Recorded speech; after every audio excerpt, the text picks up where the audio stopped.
Magandang umaga sa inyong lahat, makasama ko sa ginintuang edad. Narito na naman tayo sa ating munting usapan habang humihigop ng mainit na kape sa branda. Alam niyo ba ang pakiramdam na parang pasan niyo ang buong mundo? Noong nakaraang taon, muntik na kaming mawalan ng pag-asa ng asawa kong si Lita. May malaking gulo noon sa isang dokumento ng lupa at 5 milyong piso ang nakataya. Iyon na ang lahat ng aming ipon para sa aming pagtanda. Araw-araw, hindi ako makatulog.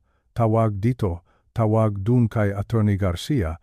Pinilit kong ayusin ang lahat gamit ang sarili kong lakas dahil akala ko kapag tumigil ako, mawawala ang lahat. Ngunit sa gitna ng matinding pagod, may isang sikretong itinuro sa akin ang Panginoon. Isang estratehiya na napakahirap gawin, pero ito pala ang magdadala sa amin sa tagumpay. Bago ko ituloy kung paano ko natuklasan ang kapangyarihan ng pananahimik at kung paano nito nabago ang aming buhay, maaari bang magkomento muna kayo sa ibaba kung saang probinsya o lungsod kayo nanonood ngayon? Gusto ko lang kayong makilala ng mas mabuti bago tayo magpatuloy. Gusto ko ring mag-iba ng isang maliit na paalala. Bagamat ang kwentong ibabahagi ko ay binuo upang mas madaling maunawaan, ang aral at mensaheng hatid nito ay totoo at may malalim na halaga para sa ating espiritual na paglalakbay.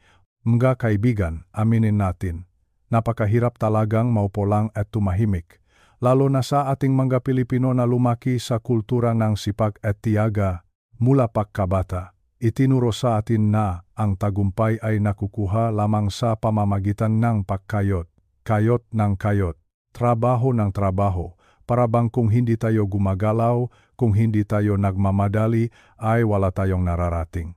Kahit tayo na nasa ating ginintuang edad, kahit tayo na dapat ay nagpapahinga na, dala-dala pa rin natin ang ugaling ito. Minsan, kapag nakaupo lang tayo sa tapat ng telebisyon, o sa beranda, nakakaramdam tayo ng guilt. Pakiramdam natin ay nagkakasala tayo dahil wala tayong ginagawa. Pakiramdam natin ay nagiging tamad tayo. Naalala ko noong kasagsagan ng problema namin sa lupa, ang pinag-usapan doon ay hindi lang barya-barya, 5 milyong piso. Iyan ang halagang nakataya. Iyan ang perang pinaipunan namin ni Lita sa loob ng maraming dekada. Noong malaman kong may problema sa titulo, parang tumigil ang mundo ko, pero ang utak ko naman ay parang makinang na mabilis na umiikot. Hindi ako mapakali. Pakiramdam ko, kailangan kong may gawin bawat minuto, tatawag ako kay Attorney Garcia sa umaga. Pagdating ng tanghali, kakausapin ko ang aking manugang na si Ricardo para magpatulong. Sa gabi naman, bago matulog, muli akong mag-isip ng plano. Akala ko noon, ang pagiging abala ang solusyon. Akala ko, kapag mas marami akong ginagawa, mas mabilis na may babalik sa amin ang 5 milyong piso na iyon. Ngunit nakakamali pala ako, nakulong ako sa tinatawag na bitak ng pagiging abala. Ang bitak na ito ang nagpapaniwala sa atin na ang bawat kilos ay katumbas ng progreso. Ngunit ang totoo, madalas ay paikot-ikot lang tayo. Para tayong isang sasakyang mabilis ang takbo ng makina, pero nakatapak naman ang paa sa preno. Maingay, mausok, nakakapagod, pero wala namang nararating.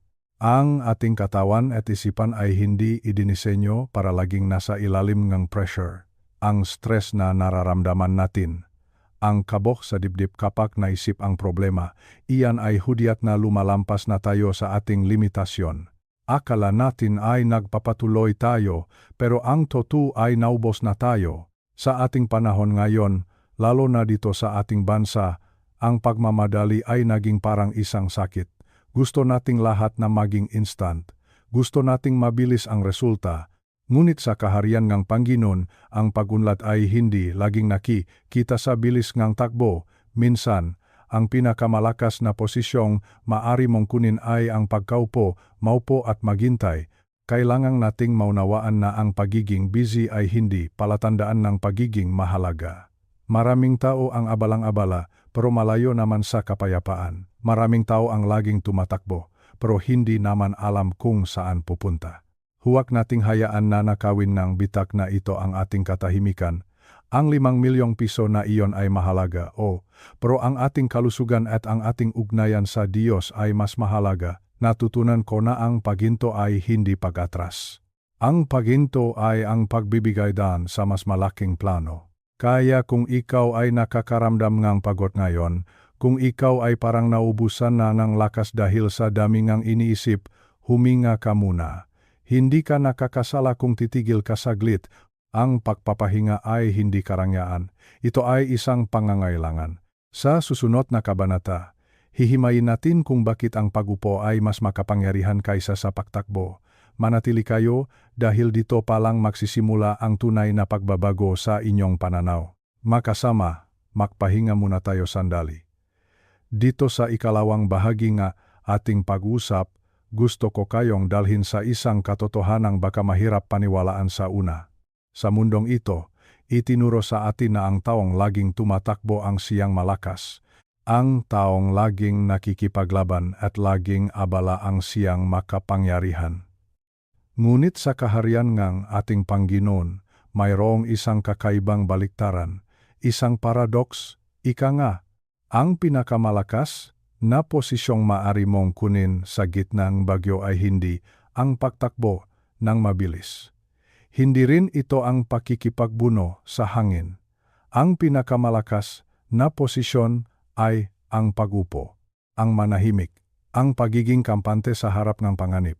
Alam niyo, noong kasagsagan ng aming problema sa lupang iyon, ang lupang nakakahalaga ng 5 milyong piso para akong isang sundalong nawawala sa sarili, takbo ako ng takbo, isip ako ng isip. Sa tuwing gigising ako sa umaga, ang unang nararamdaman ko ay ang bigat sa aking dibdib para akong sasabog. Ang aking asawa, si Lita, ay madalas akong makitang nakatitik lang sa malayo habang mabilis na iginagalaw ang aking mga paa. Sabi niya sa akin, maghapon ka ng balisa, baka naman gusto mong maupo muna at uminom ng tubig. Ngunit ang sagot ko sa kanya ay laging pabalas. Sabi ko, Lita, paano ako upo? 5 milyong piso ang nakataya dito. Kung uupo lang ako, baka bukas ay wala na tayong matira. Kailangan kong kumilos. Kailangan kong lumaban. Akala ko ang pagupo ay tanda ng pagsuko. Akala ko, kapag tumigil ako sa pakikipaglaban, sa dokumento, sa pagtawag, sa abogado, at sa pag-aalala, ay hinahayaan ko na ang kalaban na manalo. Ngunit, doon ako nakamali. Isang gabi habang binabasa ko ang aking lumang Biblia, tumigil ang aking paningin sa isang talata.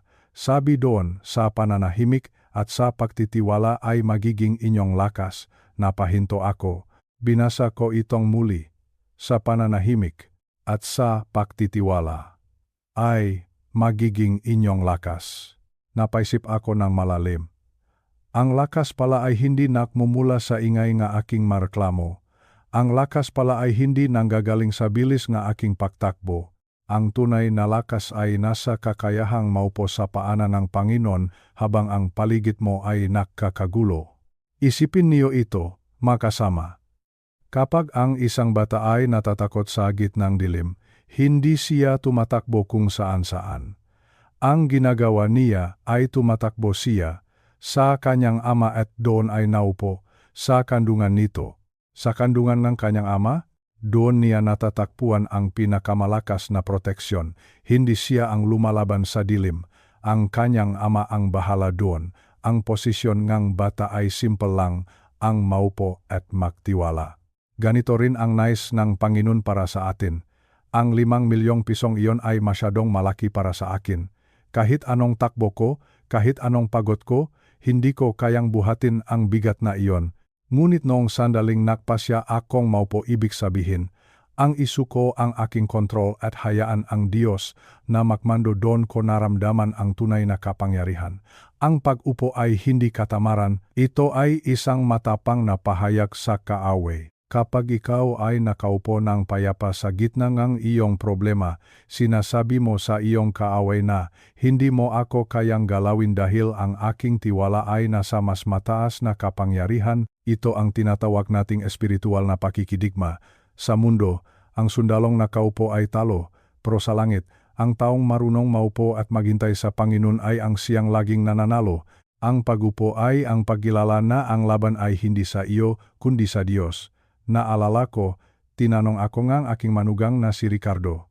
Sabi niya, "Tay, bakit parang kalmado na kayo ngayon? Hindi na ba kayo natatakot na mawala ang 5 milyong piso?" Ngumiti lang ako sa kanya. Sinabi ko, "Ricardo, napagod na ako sa pagtakbo. Ngayon, sinusubukan ko namang maupo. Dahil alam ko na kapag ako ay nakaupo, ang Diyos ay nagsisimulang tumayo para sa akin." Napakagandang isipin, di ba? Kapag tayo ay tumigil sa ating sariling pagsisikap, doon palang nakakaroon ng espasyo ang himala ng Panginoon. Habang tayo ay abalang-abala sa pagmamanipulangang mabagay, parang sinasabi natin sa Diyos na, "Tabi muna kayo, ako na ang bahala rito." Pero kapag tayo ay naupo, kapag tayo ay naging tahimik, parang sinasabi nating, "Panginoon, kayo na po ang bahala. Kayo ang aking lakas, kayo ang aking tagapagtanggol." Kaya sa inyong nga nakikinig ngayon, baka kayo rin ay pagod na pagod na. Baka mayroon din kayong sariling bersyon ng 5 milyong piso na pinoproblema. Baka ito ay tungkol sa inyong kalusugan o baka naman sa inyong nga anak na naliligaw nga landas. Gusto kong sabihin sa inyo, maupo kayo. Huwag kayong matakot na tumigil saglit. Ang pahinto ay hindi nangangahulugang huli na ang lahat.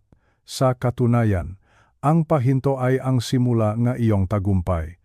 Ang pag-upo ay nangangailangan ng mas malaking lakas ng loob kaysa sa pagtakbo.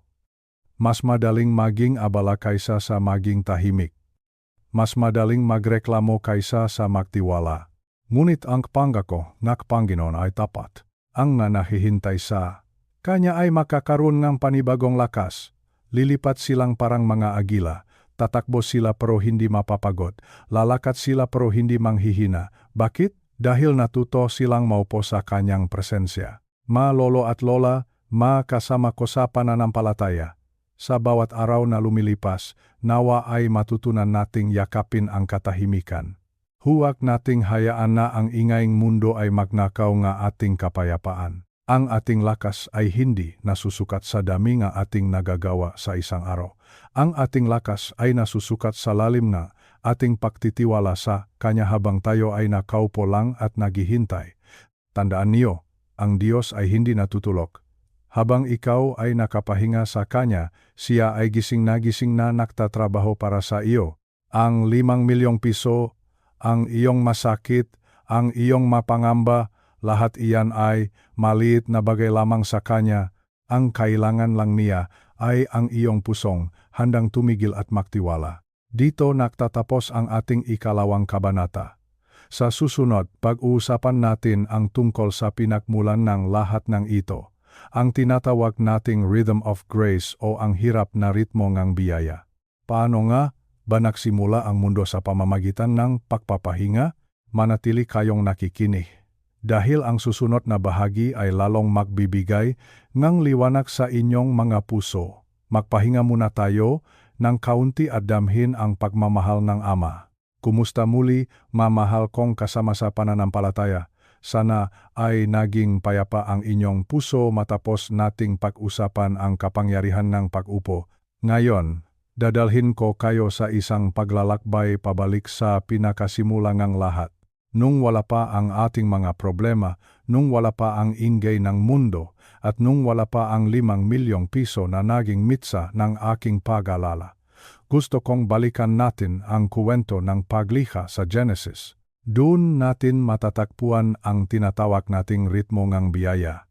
Alam niyo, mga lolo at lola, madalas nating isipin na ang pagpapahinga ay isang gantimpala matapos ang isang mahabang trabaho.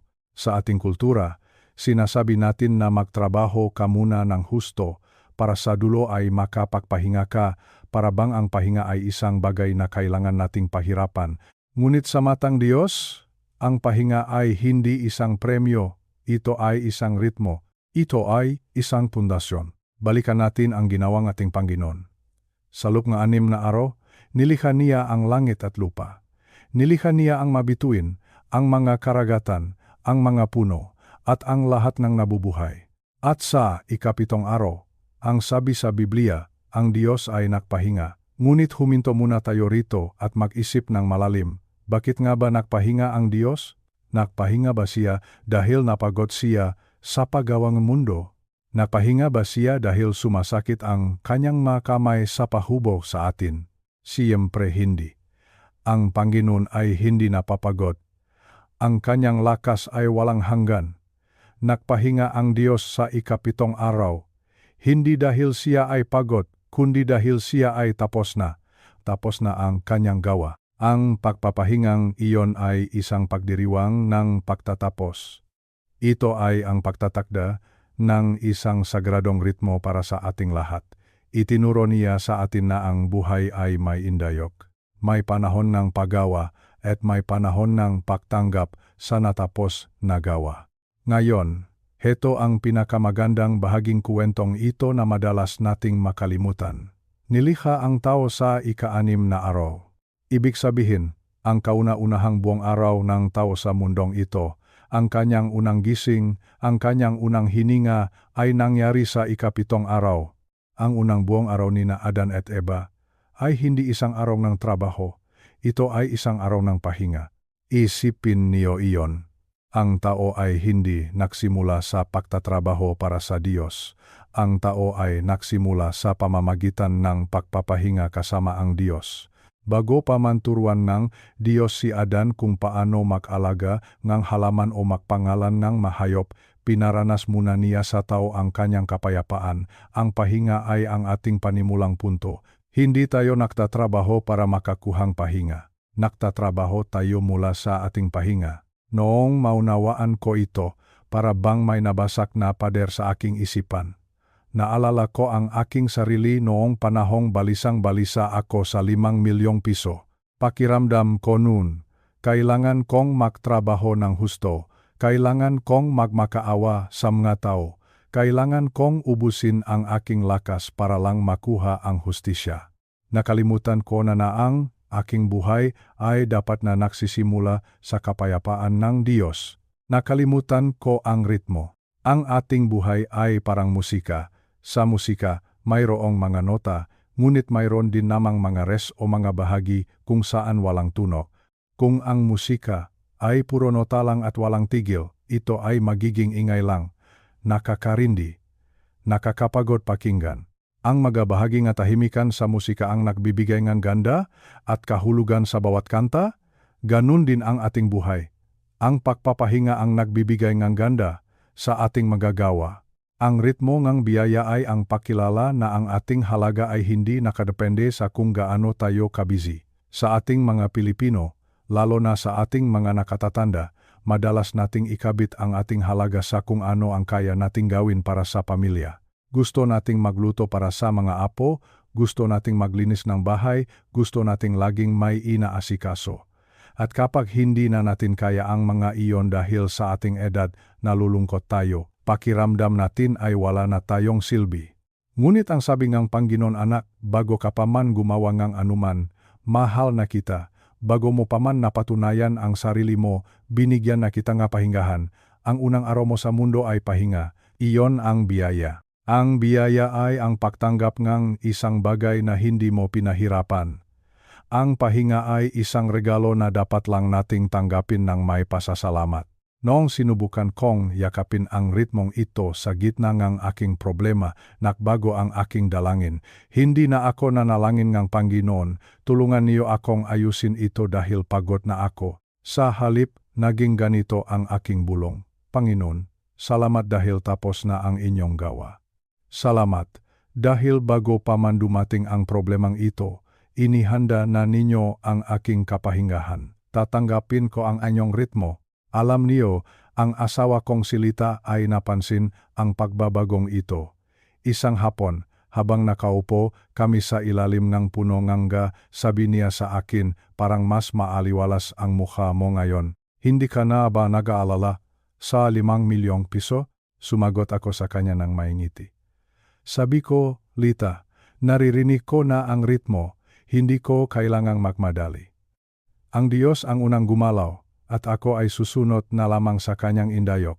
ang hirap gawin nito sa simula, mga kasama. Dahil ang mundo ay laging sumisigaw na bilis, galaw, habol, pero ang Panginoon ay bumubulong lang, tigil, pahinga, maniwala. Ang kanyang biyaya ay parang agos ng ilog. Hindi mo kailangang itulak ang tubig para ito ay umagos. Kailangan mo lang sumama sa daloy nito.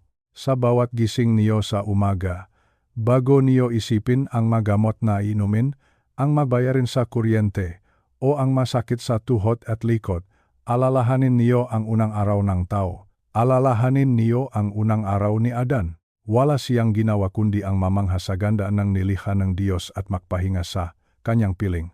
Iyon ang orihinal na disenyo para sa atin. Kaya kung ikaw ay pakiramdam mo ay naiwanan ka ng panahon, o pakiramdam mo ay hindi ka na produktibo, tandaan mo ito. Ang pinaka-importanteng trabaho na maari mong gawin ay ang magpahinga sa harap ng Diyos. Dahil sa loop ng pahingang iyon, doon niya binubuo ang iyong lakas, doon niya pinapatatag ang iyong pananampalataya. Huwag nating sayangin ang ating lakas sa pagtakbo sa labas ng ritmo ng Diyos. Ang 5 milyong piso na pinag-usapan natin ay babalik at babalik kung ito ay kalooban ng Ama, ngunit ang iyong kapayapaan ay hindi dapat nakatali sa perang iyon. Ang iyong kapayapaan ay nakatali sa katotohanang ikaw ay anak ng Diyos na pinakpahinga na bago pa man kumilos. Sa susunod na bahagi, pag-uusapan natin ang tungkol sa batas ng Sabath. Bakit ito tinatawag na deklarasyon ng pagtitiwala? At paano nito binabago ang ating tingin sa ating maaari-arian at tagumpay? Manatili kayong kasama ko sa paglalakbay na ito. Damhin niyo ang ritmo, damhin niyo ang biyaya. Napakabuti nga, ating Ama at nais niya tayong maging payapa sa kanyang nabisik. Makita-kita tayo sa susunod na kabanata. Mga mahal kong kaibigan, nagbabalik tayo sa ating usapan.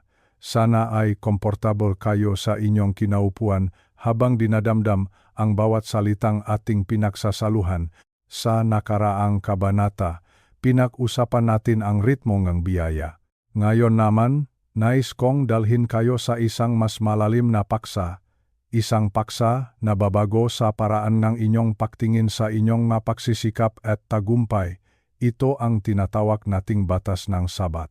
Alam niyo, sa ating kultura, madalas nating isipin na ang Sabat ay isang araw lang sa loob ng isang linggo kung kailan tayo ay nagsisimba at hindi nagtatrabaho. Ngunit ang Sabat ay higit pa sa isang petsa sa kalendaryo. Ang Sabat ay isang batas ng Espiritu. Ito ay ang pagkilala na ang iyong kaligtasan, ang iyong tagumpay, at ang iyong kinabukasan ay hindi nakadepende sa iyong sariling lakas lamang. Ito ay isang legal na deklarasyon sa harap ng langit. Kapag ikaw ay nagpapahinga, para kang gumagawa ng isang matapang na pahayag. Sinasabi mo sa buong mundo at pati na rin sa iyong sarili na ang Panginoon ang iyong pinagmulan at ikaw ay isa lamang katiwala, isang katiwala. Uulitin ko ang salitang iyan upang tumatak sa inyong isipan, katiwala. Sa loob ng maraming taon, akala ko ay ako ang may-ari ng aking buhay. Akala ko ang 5 milyong piso na pinahirapan namin ni Lita ay bunga lamang ng aking pawis at talino. Dahil dito, nung nanganib na mawala ang perang iyon, parang gumuho ang aking pagkatao. Bakit? Dahil pakiramdam ko ay ninanakawan ako ng aking pinahirapan. Nakalimutan ko ang batas ng Sabath. Nakalimutan ko na ang bawat sentimo sa 5 milyong piso na iyon ay galing sa kamay ng Diyos. Ako ay tagapangalaga lamang ng kanyang nabiyaya. Nung kasagsagan ng aming laban sa korte, naging miserable ang buhay ko. Araw-araw akong nakikialam. Iyon ang tamang salita, pakikialam. Tinatawagan ko ang aking abogado na si Attorney Garcia ng paulit-ulit. Tinatanong ko kung ano na ang balita, binabasa ko ang bawat papel ng 100 beses, pinupuna ko ang bawat maliit na detalye. Akala ko sa pamamagitan ng aking masusing pakikialam ay masisiguro ko ang aming panalo. Ngunit ang totoo, ang aking pakikialam ay bunga ng aking kawalan ng tiwala. Sa bawat oras na nagpupuyat ako sa pag-alala, sinasabi ko sa Diyos na, Panginoon, hindi ko kayo kayang pagkatiwalaan sa 5 milyong piso na ito. Kailangan kong ako mismo ang gumawang paraan. Ang bigat, di ba? Ang bigat dalhin ng ganoong klaseng kaisipan. Doon ko natutunan ang batas ng Sabath. Ang Sabath ay ang sandali kung kailan mo bibitawan ang iyong mahigpit na pagkakahawak sa iyong mga problema. Ito ang sandali kung kailan mo sasabihin na, tapos na ang aking bahagi. Ngayon, hahayaan ko na ang may-ari na gumalaw. Naalala ko ang isang hapon, habang naglalakad ako sa aming bakuran, nakita ko ang aking maapo na naglalaro. Wala silang kaalam-alam sa problemang 5 milyong piso na dinadala ko. Masaya lang silang nagtatakbuhan. Bakit? Dahil alam nilang may kakainin sila sa gabi. Alam nilang ligtas silang matutulugan. Bakit nila alam iyon? Dahil nagtitiwala sila sa kanilang mga magulang. Hindi sila ang nagtatrabaho para sa pamilya, pero tinatamasa nila ang lahat na gabiyaya. Sila ay makatiwalang pagmamahal kanilang mga magulang. Dun ako tinamaan ngang katotohanan. Sabi ko sa aking sarili, bakit hindi ako maging katulad ng mga batang ito? Bakit kailangan kong pasanin ang mundong hindi naman ako ang may-ari? Dun ako nagpasya na ipatupad ang batas ng Sabath sa aking buhay. Isang gabi, kinausap ko si Lita. Sabi ko sa kanya, Lita, mula sa gabing ito, titigil na ako sa pakikialam sa kaso natin. Hindi na ako tatawag kay Atty. Garcia para lang manggulit. Hindi na ako magbabasa ng mga dokumento hanggang madaling araw.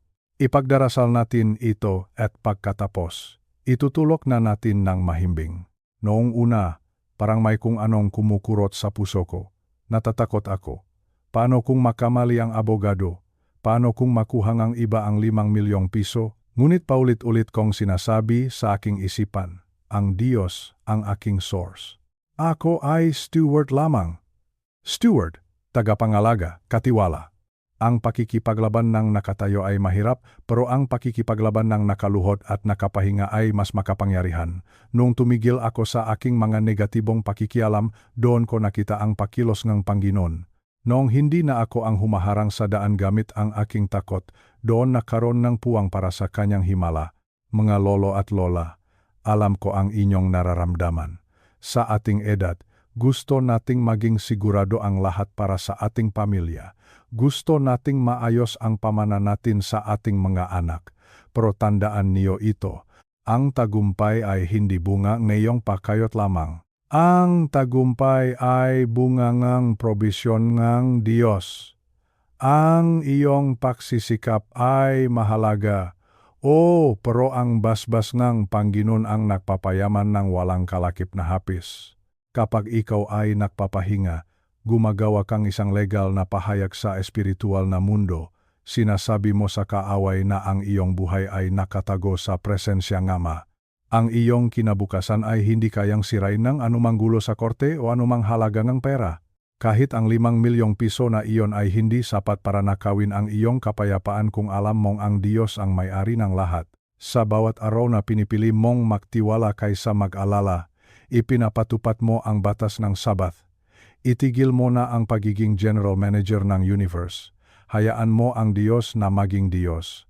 Bitawan mo ang mga bagay na hindi mo naman kayang kontrolin. Ang iyong pananahimik ay hindi tanda ng kahinaan. Ito ay tanda ng iyong matinding pananampalataya. Kapag tinanong ka ng iyong maanak kung bakit hindi ka nabalisa, sabihin mo sa kanila, dahil nalaman ko na ako ay katiwala lamang. At ang may-aring lahat na ito ay napakabuti at napakatapat.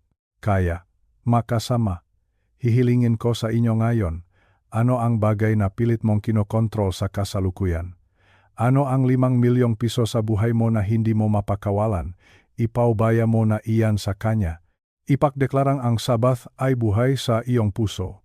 Sa susunod na kabanata, hihimayin natin ang 3 malalaking pagbabagong mangyayari sa iyong espiritu kapag tuluyan ka nang pumasok sa kapahingahan ng Diyos. Manatili kayong nakikinig, dahil mas lalo pang lalalim ang ating pag-unawa sa dakilang pag-ibig ng ating Ama. Magpahinga muna kayo, uminom ng tubig, at damhin ang kanyang yakap. Makita-kita tayo sa susunod na bahagi. Mga kasama, magandang oras sa inyong lahat. Sana ay nasa mabuting kalagayan kayong lahat habang ipinapatuloy natin ang ating paglalakbay tungo sa tunay na kapahingahan. Ngayon, pag-usapan natin ang unang malaking pagbabago na mangyayari sa iyong buhay kapag natutunan mong tumigil. Ito ang tinatawag nating pagbabago ng pananaw, ang perspective. Isang pananaw na hindi nakmumula sa ating mamata, kundi nakmumula sa langit. Alam niyo, noong bata pa tayo, kapag tayo ay naglalakad sa gitna ng mata tayong natalahip, ang nakikita lang natin ay ang madahon sa harap ng ating mukha. Hindi natin alam kung nasaan ang dulo. Hindi natin alam kung may bangin ba sa unahan o may magandang hardin. Bakit? Dahil ang paningin natin ay nasa level lang nating mamata. Ground level, ika nga. Punong-punong nga harang, punong-punong nga sagabal. Ganyan din ang nangyari sa akin nung kasagsagan ng problema namin sa 5 milyong piso. Ang nakikita ko lang ay ang problema. Ang nakikita ko lang ay ang bantang ng pagkawala ng aming ipon. Ang nakikita ko lang ay ang makumplikadong dokumento at ang matitigas na ulo nga taong kalaban namin sa kaso. Dahil nakatitik lang ako sa problema, ang problema ay nakmukhang higante. Para itong isang malaking pader na nakaharang sa aking daraanan. Wala na akong ibang makita kundi ang pader na iyon. Ngunit heto ang sikreto ng espiritual na pagpapahinga. Kapag ikaw ay tumigil sa pagtakbo, para kang sumasakay sa isang elevator na dinadala ka sa itaas ng isang bundok. Habang tumataas ka, ang pader na kinatatakutan mo ay nagsisimulang lumiit. Ang pader na akala mo ay hanggang langit ang taas ay makikita mo na pala mula sa itaas. Ngayon, makikita mo na ang kabuuan ng landscape. Makikita mo na ang solusyon na hindi mo makita noon dahil masyado kang malapit sa problema. Nang matutunan kong pumasok sa kapahingahan ng Panginoon, para bang biniyan niya akong isang teleskopyo. Sinabi niya sa akin, anak, tumingin ka mula rito sa kinaroroonan ko. At doon ko nakita ang katotohanan. Ang 5 milyong piso na akala ko ay katapusan na ang aming mundo ay napakaliit lang pala sa harap ng kapangyarihan ng ating Creator. Ang 5 milyong piso ay parang isang butil lang ng buhangin sa gitna ng malawak na dalampasigan ng biyayang Diyos. Bakit ito naging problema ng ganun katindi? Dahil nakatitig ako sa pera at hindi ako nakatingin sa may-ari ng lahat ng pera. Ang pananaw mula sa langit ay naktuturo sa atin na ang ating mga problema, gaano man ito kabigat sa ating pakiramdam, ay wala pa sa kalingkingan ng kakayahan ng ating Ama. Naalala ko ang aking asawa, si Lita.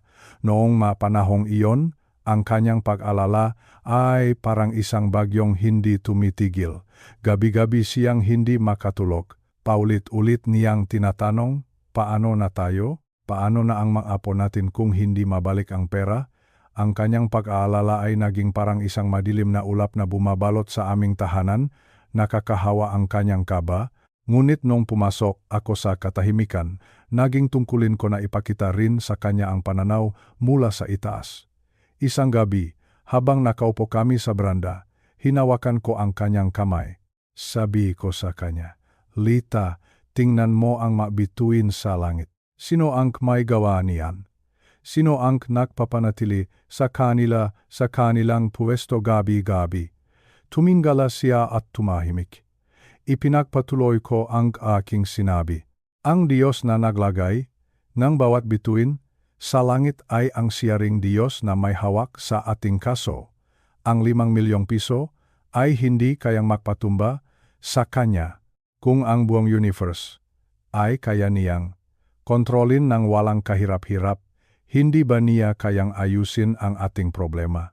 Doon ko nakita ang unti-unting pagbabago sa mukha ni Lita. Ang madilim na ulap ng pag-aalala ay nagsimulang mapalitan ng liwanag ng pag-asa. Bakit? Dahil lumayo kami ng kaunti sa problema.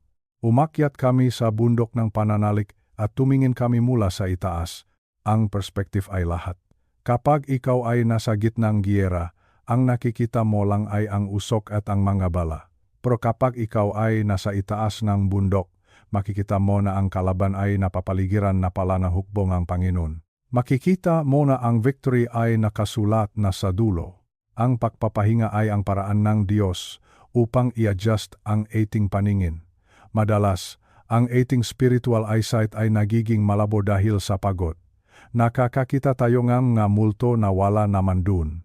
Nakakakita tayo nga panganib na guni-guni lang pala ng ating takot Ang pahinga ang nagsisilbing eye drops na naglilinis sa ating mga mata. Pagkatapos mong magpahinga sa piling ni Diyos, magugulat ka na lang. Ang problema mo kahapon na parang papatay sa iyo sa takot, ay mukha na lang palang langgam ngayon. Isipin niyo ang nahiganteng hinarap ni David. Para sa mga sundalo ng Israel, si Goliath ay isang bundok na hindi kayang akyatin. Bakit? Dahil nakatingin sila sa taas ni Goliath kumpara sa kanilang sarili. Pero si David, ang kanyang pananaw ay mula sa langit. Hindi siya nakatingin sa laki ni Goliath kumpara sa kanya. Nakatingin siya sa liit ni Goliath kumpara sa Diyos ng Israel. Iyon ang tamang perspektif. Kaya sa inyong nakikinig ngayon, lalo na ang malolo at lola na may mabibigat na dinadala. Ano ang nakikita niyo ngayon? Nakikita niyo ba ang mga bayarin na hindi mabayaran? Nakikita niyo ba ang mga sakit na parang ayaw gumaling? Nakikita niyo ba ang mga relasyon sa pamilya na parang sira na? Hihilingin ko sa inyo, umayat kayo sa itaas. Tumigil muna kayo sa pakikipaglaban sa ground level. Pumasok kayo sa kapahingahan ng Diyos sa pamamagitan ng panalangin at pagsamba. Doon sa itaas, makikita niyo na ang Diyos ay mas malaki kaysa sa inyong sakit. Ang Diyos ay mas malawak kaysa sa inyong nga utang.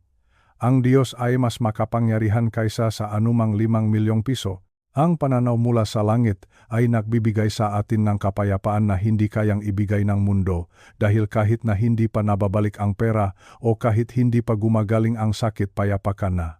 Payapa ka dahil alam mo ang totoo. Alam mo na ang Creator ay nasa control. Alam mo na ang lahat ng nakikita mo sa lupa ay pansamantala lang, pero ang kanyang pangako ay walang hanggan. Huwag mong hayaan na ang iyong problema ang magdikta kung gaano kalaki ang iyong Diyos. Hayaan mong ang laki ang iyong Diyos, ang magdikta kung gaano kaliit ang iyong problema. Iyan ang sikreto ng mataong nananatiling kalmado sa gitnang baha. Sila ay mataong marunong tumingin mula sa bintanang langit. Napakasarap mabuhay kapag ang paningin mo ay malinaw. Kapag alam mo na ang bawat bundok na hinaharap mo ay isang maliit na bunton lang ng lupa sa harap ng iyong ama. Ang 5 milyong piso na pinag-usapan natin. Sa dulo ang aming kwento, makikita niyo kung paano ito naging instrumento lang para mas lalo naming makilala ang katapatan ng Diyos. Sa susunod na kabanata, pag-usapan natin ang ikalawang malaking pagbabago, ang tinatawag nating rejuvenation. Paano nga ba nagiging langis ang pahinga para sa ating mga kaluluwang tuyot at pagod? Manatili kayong nakikinig, mamahal kong kasama. Higpitan niyo ang inyong kapit sa pananampalataya at patuloy tayong tumingin sa itaas. Makita-kita tayo sa susunod na bahagi. Mga kasama, magpahinga muna tayo ng malalim. Sana ay komportable kayo sa inyong kinaupuan. Ngayon, dadalhin ko kayo sa pangalawang malaking pagbabago na mangyayari kapag pumasok tayo sa kapahingahan ng Diyos. Ito ang tinatawag nating pagpapanibagong sigla, ang rejuvenation. Pero hindi lang ito basta pagaling ng katawan, ito ay ang paglalagay ng langis sa ating mga kaluluwa. Isipin ninyo ang isang lumang jeepney na bumibiyahe sa kalsada ng Maynila. Isipin ninyo ang makina nito. Kapag ang jeepney ay laging tumatakbo, araw at gabi, nang walang tigil, ang mabakal salop ng makina ay nakakiskisan. Nakakaroon tinatawag nating friction. Kapag tumatagal ang pakiskisang ito, ang makina ay nag-iinit, umuusok. At kung minsan, ito ay tuluyan ng nasisira o tumitirik sa gitnang daan. Bakit ito nangyayari? Dahil ang makina ay nangangailangan ng langis. Ang langis ang nag-alis ng friction. Ang langis ang nagpapadulas sa bawat bahagi para ito ay gumana ng maayos ng hindi nasisira. Ang ating buhay, mga lolo at lola, ay parang makina rin. Ang stress o ang labis na pag-alala ay ang friction sa ating buhay. Ito ang pagkiskis ng ating isipan sa ating mga problema na nagiging sanhi ng pag-init ng ating ulo, ng pagkapagod ng ating puso at ng pagkatuyo ang ating espiritu. Noong panahong iyon, noong kasagsagan ng aming laban para sa 5 milyong piso, naramdaman ko ang friction na ito sa bawat segundo ng aking buhay. Ang aking isipan ay parang makinang nawalang langis, maingay, magulo, mainit. Sa tuwing naisip ko ang 5 milyong piso na iyon, parang may kumikiskis sa aking dibdib. Hindi ako makatulog ng maayos. At kahit na makatulog ako ng 8 oras, pagising ko sa umaga, pagod pa rin ako. Bakit? Dahil ang katawan ko lang ang nakpahinga. Ang kaluluwa ko ay patuloy na nakikipakiskisan sa problema. Dito ko natutunan ang isang mahalagang katotohanan. Ang espiritual na pagpapahinga ay hindi lang tungkol sa pagtulog. Ang pagtulog ay para sa katawan, ngunit ang pagpapahinga sa Diyos ay para sa kaluluwa. Ang pahinggang ito ang nagsisilbing langising banal na espiritu. Kapag tayo ay lumalapit sa Panginoon at sinasabing, Panginoon, hindi ko na kaya, kayo na po ang bahala. Para tayong naglalagay ng bagong langis sa ating tuyong makina, biglang nawawala ang ingay, biglang nawawala ang init, biglang nagiging swabe ang takbo ng ating buhay kahit na nandun pa rin ang problema. Ang langis ng banal na espiritu ang nagpapadulas sa ating mapinagdaraanan. Ang 5 milyong piso na dati ay sanhi ng aking pag-iyak, ngayon ay tinitingnan ko na lang ng may kapayapaan. Bakit? Dahil ang aking espiritu ay puno ng langis. Hindi na ako nag-iinit sa galit. Hindi na ako umusok sa takot. Naalala ko ang aking anak na si Maria. Isang araw, dinalhan niya akong merienda sa beranda. Napansin niya ang aking katahimikan. Sabi niya sa akin, Tay, parang iba ang aura niyo ngayon. Parang hindi na kayo mabilis mairita sa mga malilit na bagay. Ngumiti ako sa kanya at sinabi ko, Anak, natutunan ko na ang sikretong langis. Kapag ang puso mo ay may langis ng Panginoon, kahit anong kiskis ng mundo sa iyo, hindi ka mag-iinit. Ang rejuvenation o ang pagpapanibagong sigla ay higit pa sa pag-recover. Kapag tayo ay natutulog, tayo ay nagre-recover lang. Ibig sabihin, ibinabalik lang natin ang lakas na nawala sa atin. Ngunit kapag tayo ay nagpapahinga sa piling ng Diyos, tayo ay nagre-recharge. Binibigyan tayo ng Panginoon ng mas mataas na uri ng enerhiya, ang enerhiya ng banal na espiritu. Ito ay lakas na hindi nanggagaling sa pagkain o sa tulog. Ito ay lakas na nanggagaling sa langit. Ito ang dahilan kung bakit may mga matatandang kahit nasa edad na 65, 70 o 80 napakasigla pa rin ng kanilang mga mata. Mararamdaman mo ang buhay sa kanila. Bakit? Dahil sila ay may langis. Hindi sila tuyot. Ang kanilang espiritu ay laging sariwa dahil marunong silang maupo sa paanan ng Ama. Mga lolo at lola, ang stress ay magnanakaw. Ninanakaw nito ang inyong kagalakan.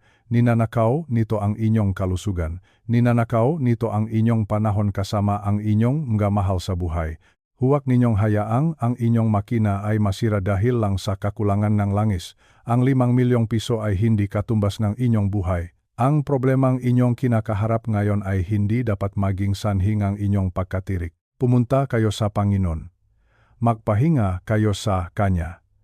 Hayaan ninyong buhusan niya ang inyong kaluluwa ng Kanyang langis. Mararamdaman ninyo ang paglambot ng inyong matitigas na damdamin. Mararamdaman ninyo ang paglamig ng inyong mainit na ulo. Mararamdaman ninyo ang pagpapanibago ng inyong lakas. Hindi ninyo kailangang gawin ang lahat sa sarili ninyong lakas. Ang langis ang gagawa ang paraan para maging madali ang lahat. Ang paghihintay sa Panginoon ay hindi pagsasayang ng oras. Ito ang pinakamahalagang investment na maaari ninyong gawin. Sabi sa banal na kasulatan, ang mga naghihintay sa Panginoon ay magbabago ng kanilang lakas. Ibig sabihin, papalitan ng Diyos ang inyong limitadong lakas ng Kanyang walang hanggang kapangyarihan. Iyan ang rejuvenation. Iyan ang tunay na milagro ng pagpapahinga. Kaya kung pakiramdam ninyo ngayon ay tuyong-tuyo na kayo, kung pakiramdam ninyo ay punong-puno na kayo ng friction, tumigil na kayo, huwag na ninyong pilitin ang inyong makina na tumakbo ng wala ng langis. Maupo kayo, manahimik kayo, at hayaan ninyong ang banal na espiritu ang magpuno sa inyong kakulangan. Ang 5 milyong piso na pinoproblema ko noon, sa dulo, na-realize ko na ang pinakamalaking nawala sa akin ay hindi ang pera, kundi ang aking kapayapaan noong hindi pa ako marunong magpahinga. Pero noong dumating ang langis, kahit wala pa ang pera, naramdaman ko na parang ako na ang pinakamayamang tao sa mundo. Dahil ang kapayapaan ng Diyos ay hindi kayang bilhin ng anumang halaga. Sa susunod na kabanata, tatalakayin natin ang pangatlong malaking pagbabago, ang tinatawag nating tagumpay o victory sa pamamagitan ng pananahimik. Paano nga ba nananalo ang isang tao nang hindi nakikipaglaban? Paano nagiging estratehiyang Diyos ang iyong pananahimik? Manatili kayong nakikinig, mga mahal kong kasama sa pananampalataya. Malapit na nating matapos ang ating kwento, at ang dulo nito ay magbibigay sa inyo ng bagong pag-asa. Magpahinga muna kayo, damhin ang langis ng Ama sa inyong puso. Magkita-kita tayo sa susunod na kabanata. Mga mahal kong kasama sa pananampalataya, narito na tayo sa ikapitong bahagi ng ating paglalakbay. Sana ay nararamdaman niyo na ang gaan sa inyong mga puso habang tinatalakay natin ang mga kabanatang ito. Ngayon, pag-uusapan natin ang pangatlong malaking pagbabago na mangyayari kapag natutunan mong magpahinga sa piling ng Panginoon. Ito ang tinatawag nating tagumpay, ang victory. Pero ang tagumpay na ito ay hindi katulad ng iniisip ng mundo. Hindi ito nakuha sa pamamagitan ng ingay o dahas. Ito ay tagumpay na nakuha sa pamamagitan nga paktayo ng matuwid at pananahimik. Alam niyo, sa mundong ito, itinuro sa atin na kung gusto ninyong manalo, kailangan ninyong lumaban, kailangan mong sumigaw ng mas malakas, kailangan mong gumalaw ng mas mabilis. Sinasabi nila na ang taong nananahimik ay talunan, na ang taong hindi lumalaban ay mahina. Ngunit sa kaharian ng Diyos, ang iyong pananahimik ay madalas na siyang pinakamabisang estratehiyang langit. Gusto kong dalhin kayo sa isang napakagandang kwento sa Biblia, ang kwento ng Biendo o ang dagat na pula. Isipin ninyo ang sitwasyon ng mga Israelita nun. Sa harap nila, nandun ang malawak at malalim na dagat. Wala silang bangka, wala silang tulay. Sa likuran naman nila, nandun ang hukbo ni Faraon, ang mapinakamalakas na sundalo ng Ehipto, kasama ang kanilang makabayo at mabilis na karwahe. Sila ay naipit, wala nang matatakbuhan. Sa tingin ng tao, iyon na ang kanilang katapusan. Katapusan na. Ano ang ginawa ng tao? Sila ay nakpanik, sila ay nagsisigaw sa takot. Nagsimula silang magreklamo kay Moses. Sinasabi nila, bakit mo pa kami inilabas sa Ehipto para lang mamatay dito sa disyerto? Iyan ang reaksyon nating mga tao kapag tayo ay naipit sa problema. Gusto nating magreklamo, gusto nating humanap ng masisisi, gusto nating gumawa ng ingay. Ngunit ito ang sinabi ni Moses sa kanila.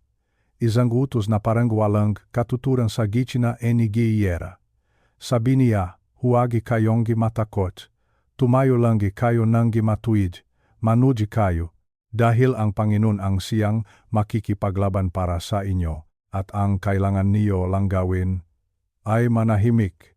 Manahimik. Isipin ninyo iyon, sa gitnang paparating na hukbo, ang utos ay huwag humawak ng espada, ang utos ay manahimik lang. Bakit? Dahil may malaban na hindi kayang ipanalo ng tao. May mga problema na masyadong malaki para sa ating sariling lakas.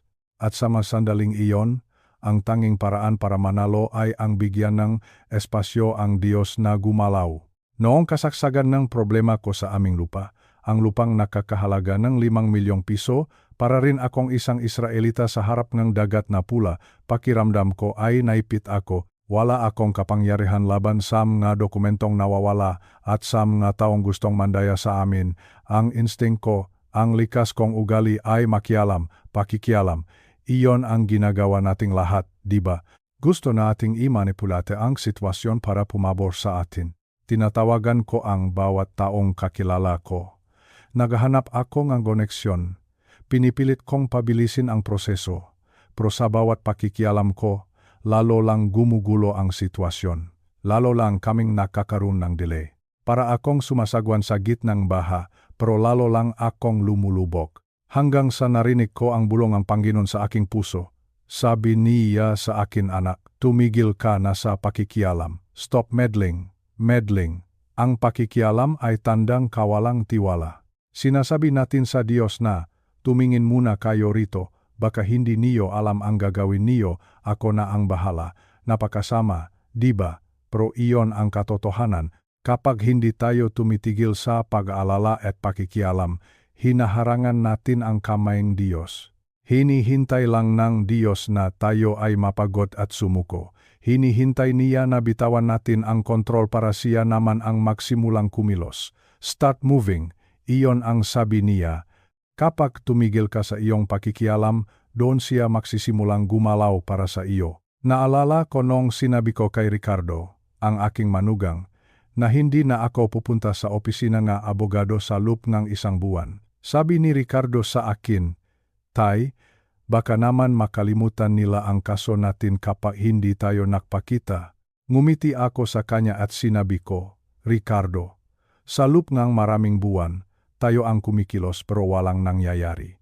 Ngayon, hahayaan ko naman ang Diyos ang kumilos, mananahimik na lang ako. Ang pananahimik na ito ay hindi nangangahulugang wala kang gagawin. Ang pananahimik ay isang aktibong pagtitiwala. Ito ay ang pagsasabi na, Diyos ko, naniniwala ako na mas matalino kayo kaysa sa akin. Naniniwala ako na mas makapangyarihan kayo kaysa sa 5 milyong piso na ito. Ang iyong katahimikan ay ang iyong pinakamataas na uri ng pagsamba. At alam niyo ba kung ano ang nangyari? Noong tumigil ako sa pagtawag, noong tumigil ako sa pagrereklamo, noong tumigil ako sa pag-aalala, doon biglang nagbukas ang dagat. Isang umaga, tumawag na lang ang aming abogado. Sabi niya, Sir, hindi ko alam kung paano ito nangyari, pero ang kabilang panik ay biglang nagpadala ng sulat. Gusto na nilang makipag-areglo at ibalik ang buong halaga, ang buong 5 milyong piso. Napaluha ako sa kagalakan. Bakit? Dahil nakita ko ang tagumpay na hindi galing sa aking kamay. Ito ay tagumpay na galing sa langit.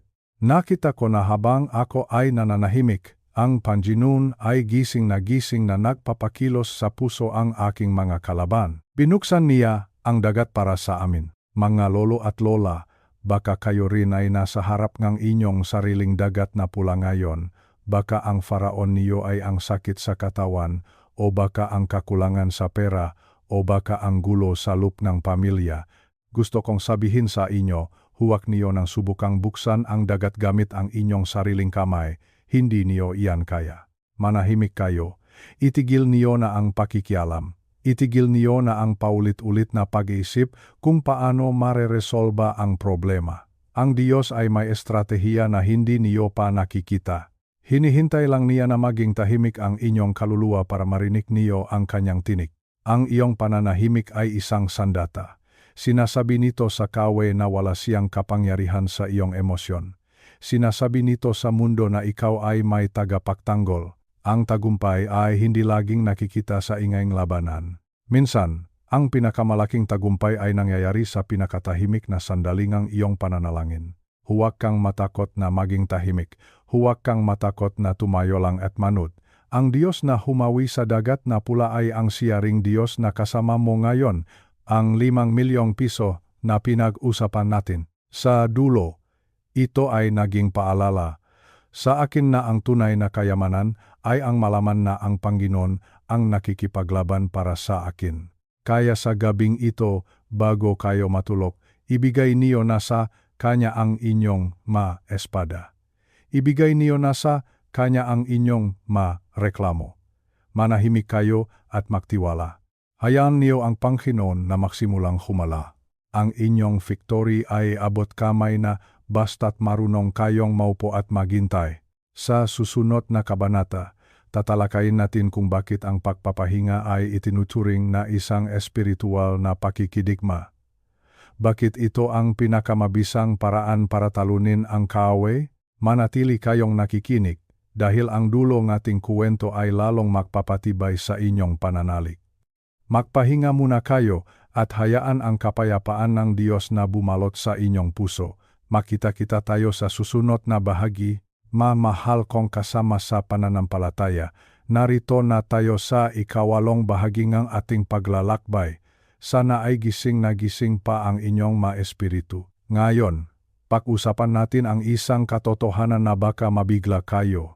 Alam niyo ba na ang pagpapahinga ay hindi lang basta pahinto? Ang pagpapahinga ay isang uri ng pakikidigma. Ang tawag natin dito ay spiritual warfare. Isang pakikipaglaban sa espiritual na mundo. Sa ating mundong ginagalawan, Kapag sinabi nating pakikipaglaban, ang naisip natin ay ingay, ang naisip natin ay pawis, ang naisip natin ay pagod.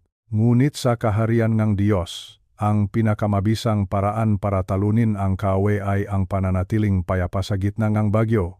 Bakit? Dahil ang layunin ng kaaway ay hindi lang para nakawin ang iyong pera o ang iyong kalusugan. Ang tunay na layunin ng kaaway ay nakawin ang iyong kapayapaan. Dahil kapag wala ka ng kapayapaan, wala ka na ring tiwala sa Diyos.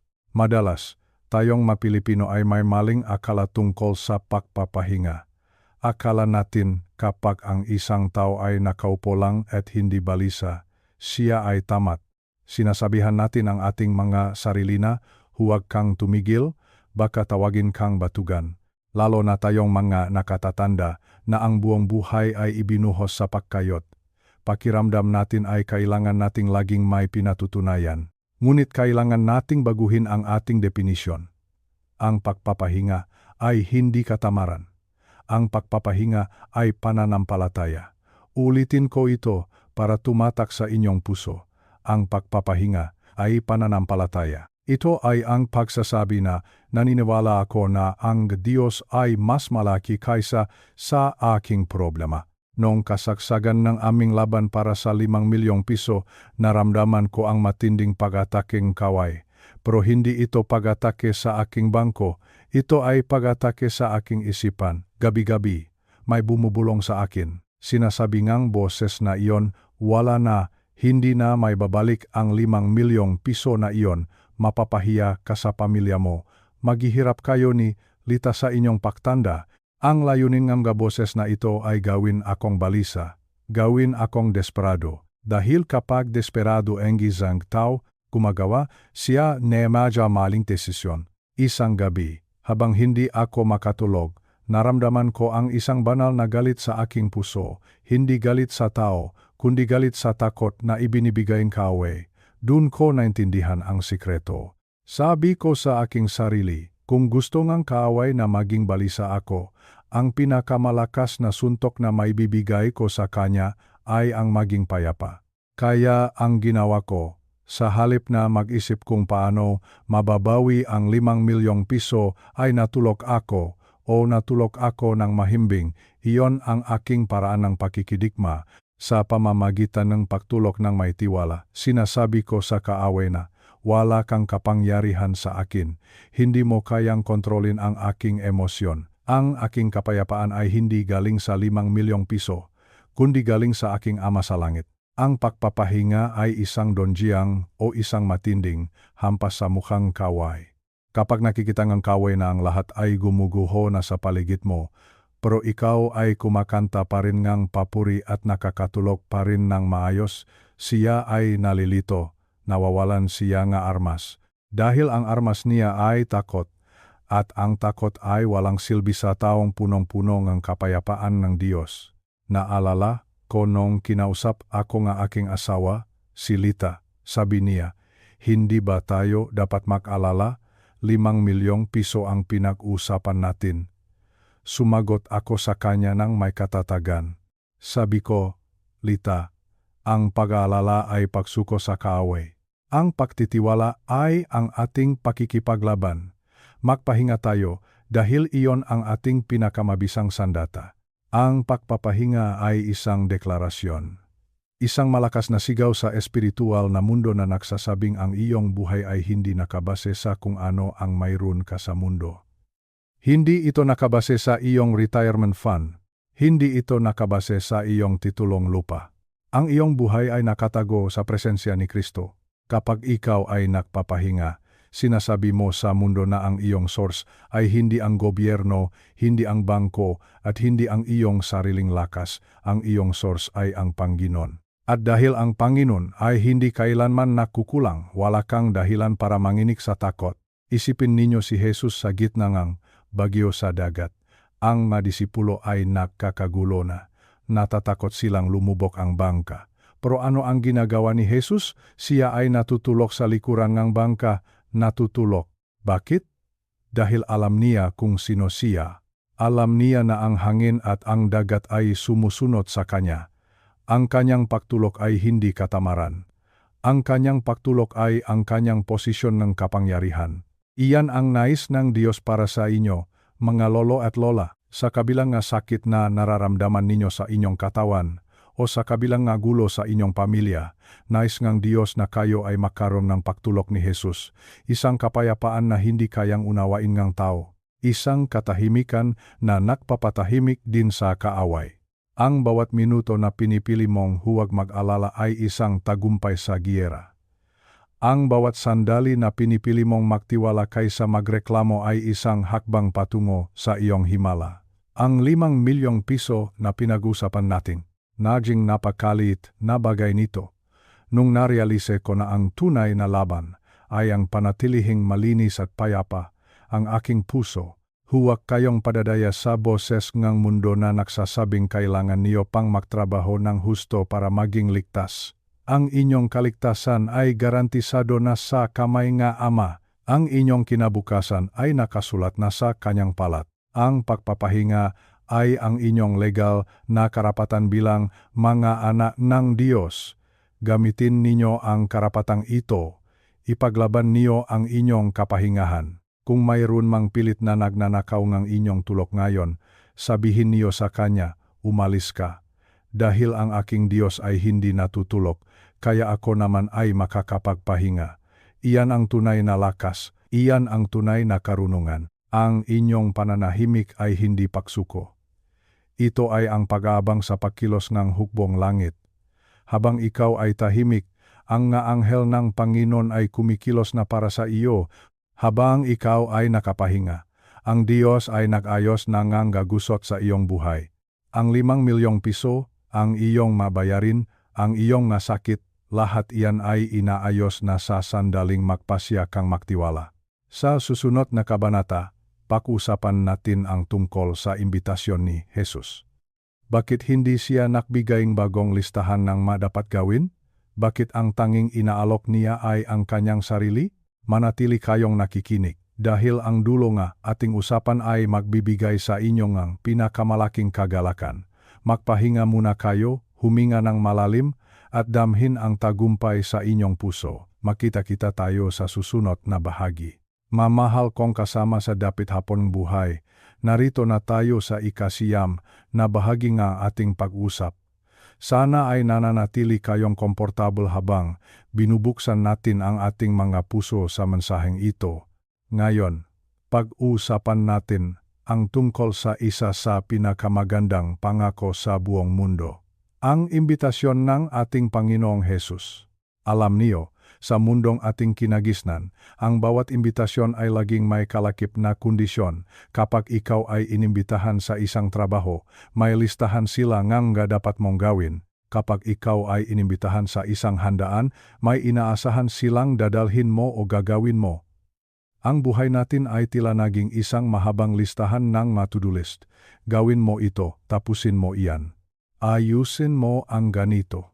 Lalo na tayong mga Pilipino, na ang pagmamahal ay madalas nating sinusukat sa pamamagitan ng serbisyo. Noong nararanasan namin ang matinding pagsubok sa 5 milyong piso na iyon, ang aking isipan ay naging isang malaking listahan araw-araw. Pagising ko pa lang, binabasa ko na sa aking utak ang mga dapat kong gawin. Kailangan kong tawagan si Attorney Garcia. Kailangan kong hanapin ang lumang resibo. Kailangan kong kausapin ang aking manugang na si Ricardo para sa tulong pinansyal. Kailangan kong pasayahin si Lita dahil masyado na siyang malungkot. Puno ang aking kamay, puno ang aking isipan, at higit sa lahat, punong-puno ang aking puso ang pagod. Isang uri ang pagod na hindi kayang lunasan ng mahabang tulog. Isang pagod na nakmumula sa pakiramdam na ang lahat ay nakasalalay sa iyong kakayahang tapusin ang iyong listahan. Akala ko, para makuha ko ang kapayapaan ng Diyos, kailangan ko muna itong pagtrabahuhan. Akala ko, kailangan ko munang maging isang perpektong Kristiyano, o kailangan ko munang maresolba ang problema sa 5 milyong piso bago ako payagan ng Diyos na magpahinga. Ngunit doon ko natuklasan ang kakaibang pag-ibig ni Jesus. Sinabi niya sa Mateo 11, talatang 28, lumapit kayo sa akin, kayong lahat na napapagal at nabibigatan, at bibigyan ko kayo ng kapahingahan. Muli nating pakinggan ang masalitang iyon, lumapit kayo sa akin. Hindi niya sinabing, ayusin niyo muna ang inyong mga problema at pagkatapos ay lumapit kayo. Hindi niya sinabing, tapusin niyo muna ang listahan niya inyong mga obligasyon. Ang imbitasyon niya ay para sa mga napapagal, para sa mga taong wala ng lakas, para sa mga taong katulad ko na pagod na sa paghahabol sa 5 milyong piso. At heto ang pinaka-importanteng bahagi. Sabi niya, bibigyan ko kayo ng kapahingahan. Pansinin ninyo, mga lolo at lola, hindi niya sinabing, bibigyan ko kayo ng bagong listahan ng nga dapat gawin para maging maayos ang buhay niyo. Hindi niya sinabing, bibigyan ko kayo ng 10 hakbang para makuha ang inyong 5 milyong piso. Ang ibinigay niya ay ang kanyang sarili. Ang tunay na kapahingahan ay hindi isang sitwasyon. Ang tunay na kapahingahan ay hindi ang pagkakaroon ng maraming pera sa bangko. Ang tunay na kapahingahan ay isang tao. Ang kapahingahan ay si Jesus mismo. Nang maunawaan ko ito, para bang nahulog ang isang napakabigat na sako mula sa aking mga balikat. Naalala ko noong kinausap ko si Lita isang gabi. Sabi ko sa kanya, Lita, pagod na akong subukang maging tagapagligtas ng pamilyang ito, pagod na akong subukang isolba ang lahat sa sarili kong lakas. Sumagot si Lita ng may luha sa kanyang mata, ako rin, mahal, pagod na rin ako. Doon namin na-realize na ang kailangan pala namin ay hindi bagong plano, kundi ang presensya ng Panginoon.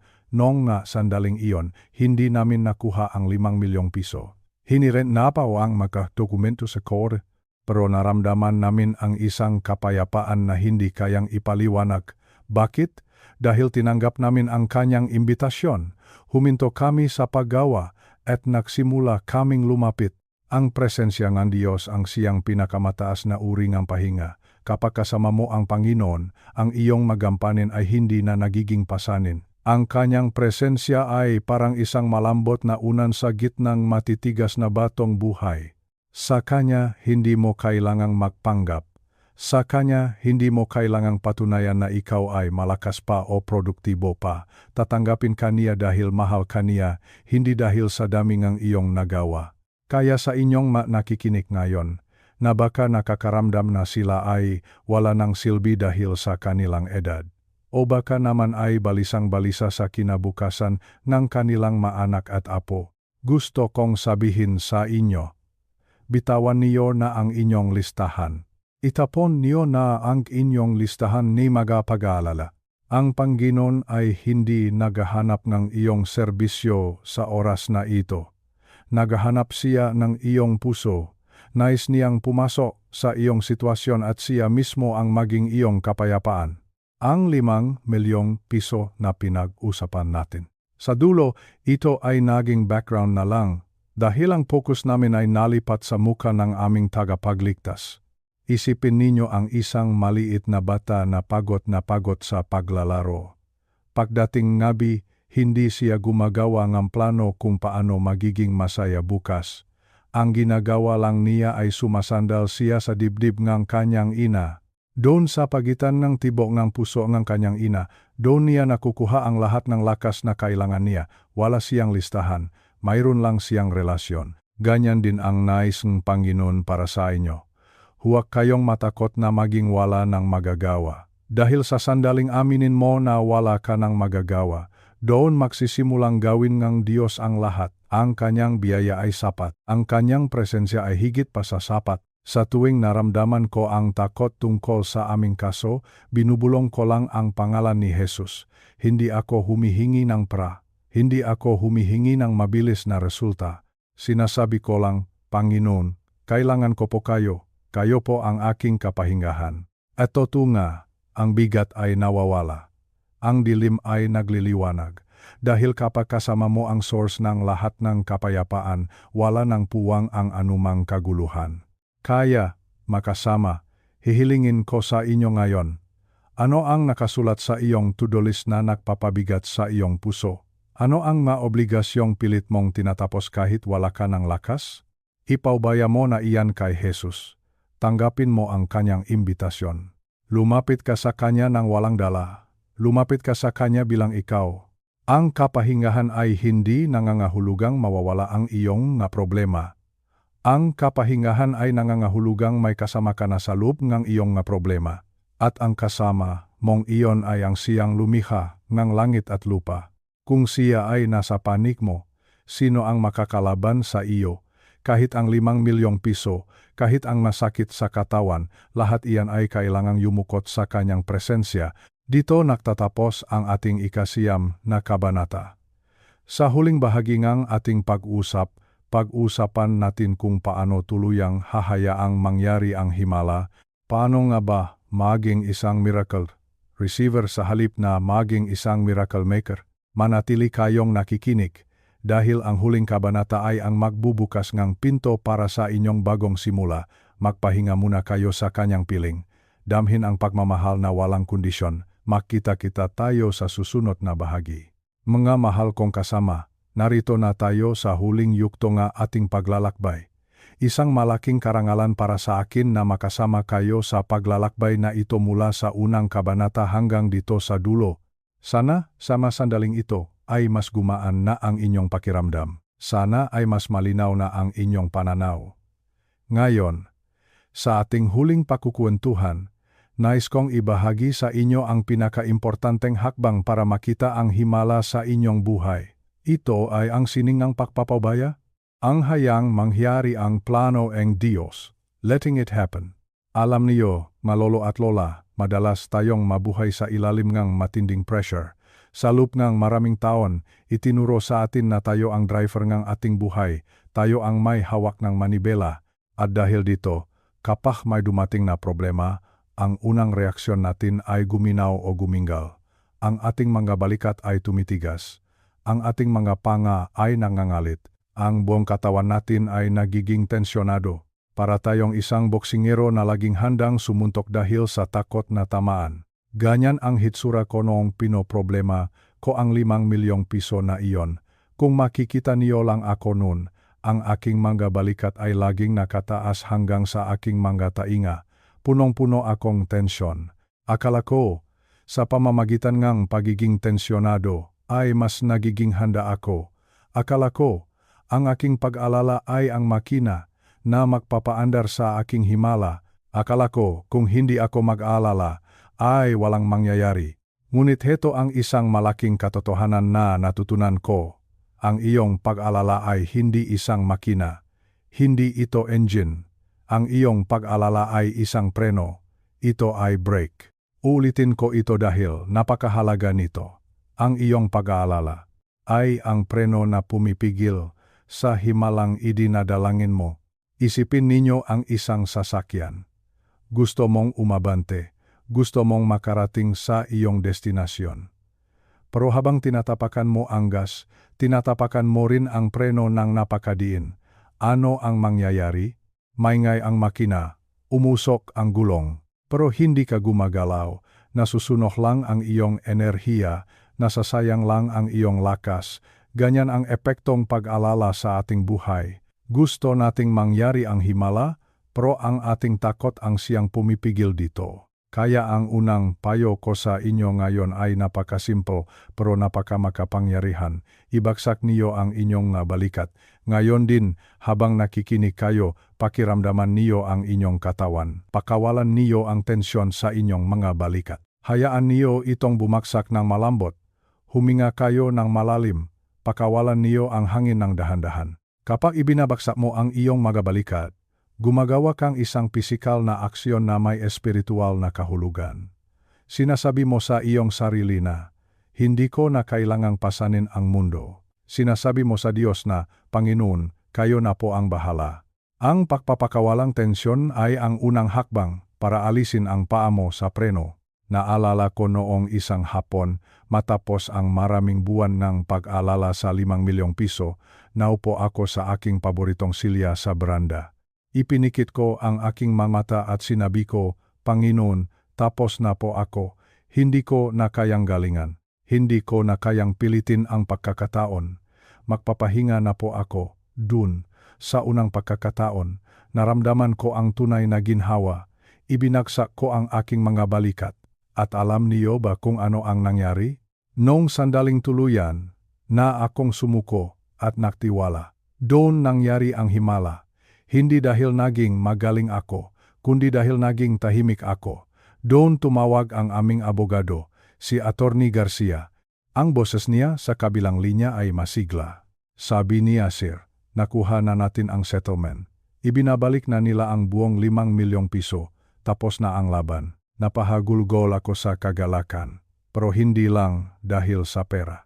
Umiyak ako dahil narealize ko na ang himalang ito ay matagal nang nakahanda. Hinihintay lang ng Diyos na bitawan ko ang preno. Hinihintay lang niya na tumigil ako sa pagtakbo para maabutan niya ako ng kanyang biyaya. Lolo at lola, ang ating Ama sa langit ay hindi kailanman natutulog.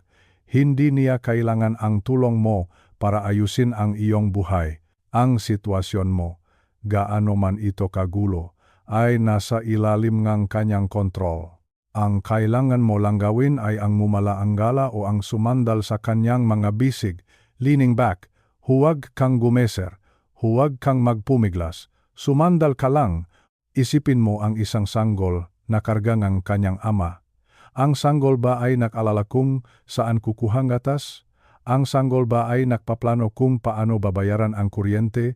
Siyempre hindi. Ang sanggol ay payapang nakasandal sa dibdib ng kanyang ama. Natutulog siya ng mahimbing habang ang kanyang ama ay naglalakad sa gitna ng dilim.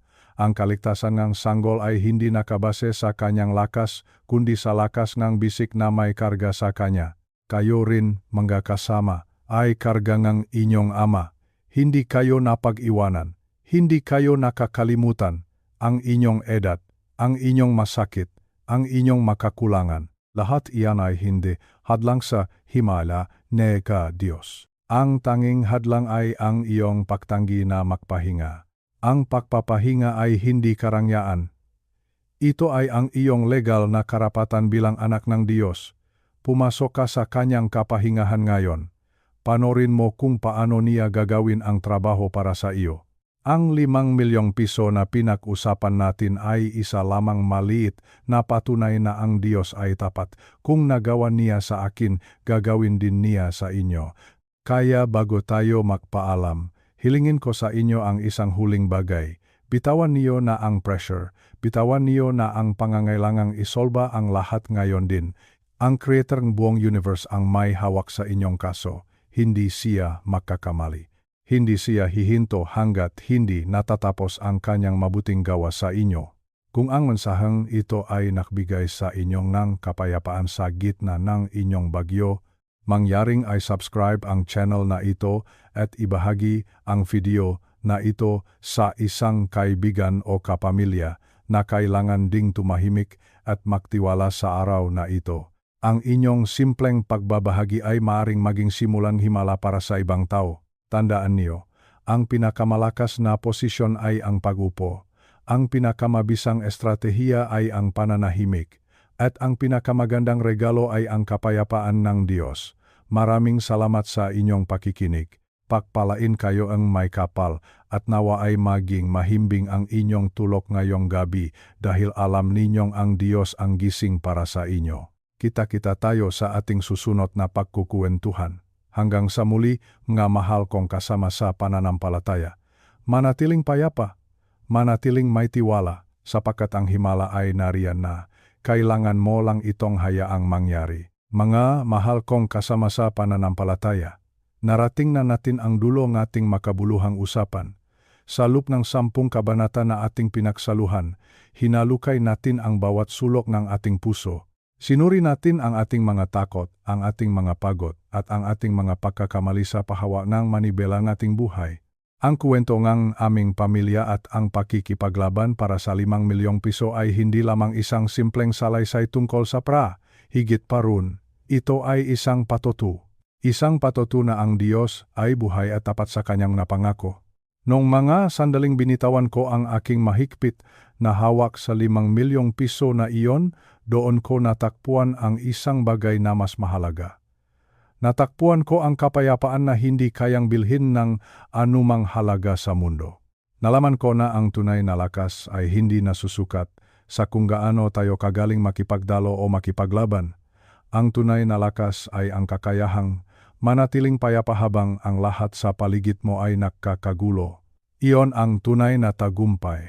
Bago tayo tuluyang mahiwalay, nais kong mag-iwan ng isang mahalagang paalala sa inyo. Ang kwentong aking ibinahagi ay binuo upang mas madali nating maunawaan ang mga espiritual na katotohanan. Bagamat ang mga detalye ay sadyang ginawa para sa ating pag-aral, ang mensahe at ang aral na hatid nito ay totoo at may malalim na halaga. Ang kapayapaan ng Diyos ay hindi isang katang-isip lamang. Ito ay isang tunay na kapangyarihan na handang ibigay sa bawat isa sa atin, kung tayo ay handang tumigil at magtiwala. Kaya sa gabing ito, mga lolo at lola, mga kaibigan, hiling ko na sana ay mahanap niyo ang inyong sariling kapahingahan. Huwag na ninyong pilitin ang inyong sarili na isolba ang lahat ngang problemang mundo sa loob ngang isang gabi. Ibaba niyo na ang inyong mapasanin sa paanan ng Ama. Ang 5 milyong piso na pinoproblema niyo, ang inyong masakit, ang inyong mapangamba para sa inyong maanak at apo. Lahat iyan ay kayang ayusin ngang Diyos sa kanyang sariling paraan at sa kanyang sariling panahon. Kung ang seryeng ito ay nagbigay sa inyo ng inspirasyon at bagong pag-asa, mangyaring pindutin ang subscribe button upang manatili tayong makasama sa mga susunod pa nating usapan. Ibahagi niyo rin ang video na ito sa inyong mga mahal sa buhay na baka kasalukuyang nakikipaglaban din sa kanilang sariling bagyo. Maging daluyan tayong kapayapaan para sa isa't isa.